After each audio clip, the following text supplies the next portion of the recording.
How to enable continuous scrolling in Kindle. In this video, I'm going to show you how you can enable this feature.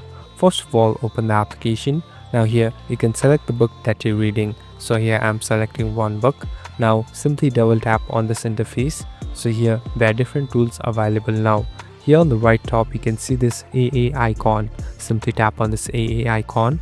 Now here there are different options. Simply select layout, that is on the second. So here slowly scroll down.